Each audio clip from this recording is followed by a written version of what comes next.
24 மணித்தியாலத்திற்குள் இலங்கையில் நடைபெற்ற முக்கிய செய்திகள்.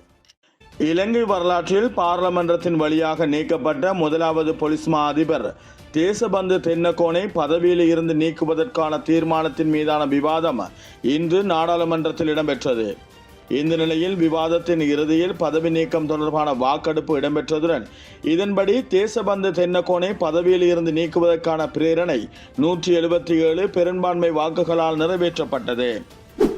பாராளுமன்ற உறுப்பினர்களின் 1 மில்லியன் ரூபாய் காப்பீட்டுத் தொகையை 2,50,000 ரூபாயாக குறைப்பதற்கு பொதுமக்கள் பாதுகாப்பு அமைச்சர் ஆனந்த விஜயபால முன்வைத்த யோசனைக்கு அமைச்சரவை அனுமதி வழங்கியுள்ளது.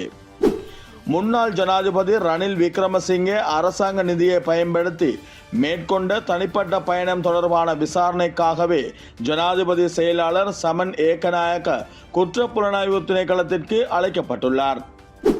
ஜனவரி 1 முதல் ஆகஸ்ட் 4 வரையிலான காலப்பகுதியில் போதைப் பொருட்கள் தொடர்பில் குற்றஞ்சாட்டப்பட்ட 52 போலீஸ் உத்தியோகத்தர்கள் சேவையிலிருந்து இடைநிறுத்தம்.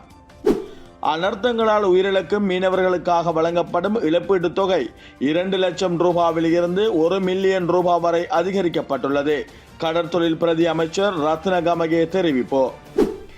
விசா முடிந்தும் நாட்டில் தங்கியிருந்த 219 வெளிநாட்டவர்கள் கைது செய்யப்பட்டுள்ளதாக பொது பாதுகாப்பு மற்றும் பாராளுமன்ற விவகார அமைச்சர் ஆனந்த விஜயபால தெரிவித்தார்.